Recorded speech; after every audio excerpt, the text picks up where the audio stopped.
రాజు, నీకు 2 నెలల salary extra ఇస్తాను.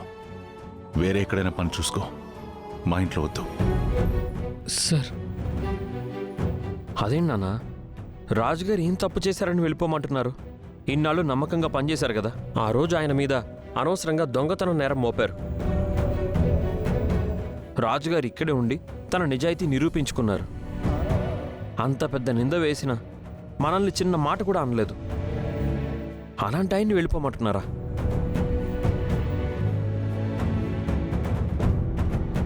ఆ రోజు తను తప్పు చేసి ఉండకపోవచ్చు, ఈ రోజు తను తప్పు లేదు అంటున్నావు. కానీ ఇలాంటి వాడికి అవకాశం ఇస్తే ఏదో ఒక రోజు తప్పు చేస్తాడు. తప్పు చేసేవాళ్ళు వేరే ఉంటారక్క. ఏం బావా, అలాంటి వాళ్ళ గురించి నువ్వు మా అక్కతో చెప్పలేదా?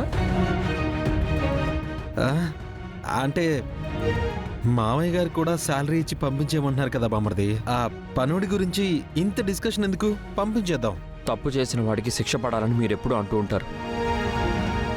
తప్పు చేసిన వాడికి శిక్ష పడకపోవడం ఎంత పెద్ద తప్పో, తప్పు చేయని వాడికి శిక్ష పడటం కూడా అంతే పెద్ద తప్పు అవుతుంది నాన్న.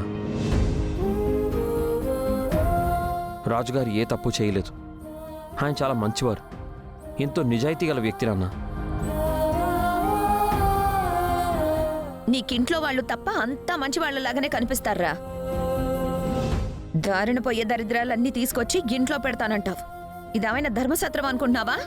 ఇది ధర్మసత్రం కాకపోవచ్చక్క, కానీ ధర్మం తప్పని ఇల్లైనా కావాలి కదా. అయినా ఒక పనోడు గురించి ఎందుకురా ఇంత పట్టుపడుతున్నావు? రాజుగారు ఎప్పుడు పని వాళ్ళని లేరు నాన్నమ్మ. మన ఇంటి మనిషిలా ఉన్నారు, మనలో ఒకరిలా ఉన్నారు. మనకేం కావాలన్నా చేసి పెట్టారు, మన బాగోగులు చూసుకున్నారు. ముఖ్యంగా కడుపుతో ఉన్న అహల్యని తన బిడ్డలా చూసుకున్నారు.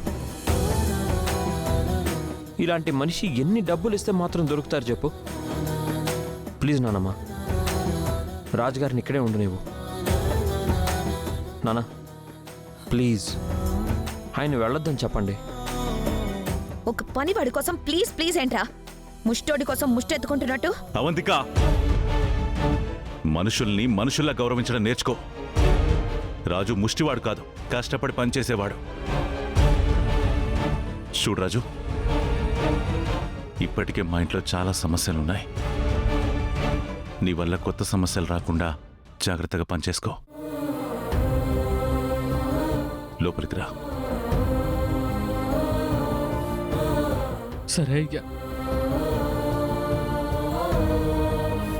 చెప్పింది అర్థమైంది కదా. మళ్ళీ నువ్వెలాంటి గొడవల్లోనూ ఇరుక్కోకూడదు. నా మునిమనవణ్ణి మోస్తున్న ఈ పిల్లకి నువ్వు సహాయంగా ఉంటున్నావన్న కారణంతో నిన్ను మళ్ళీ ఈ ఇంట్లోకి రానిస్తున్నాను. జాగ్రత్తగా పనిచేసుకో.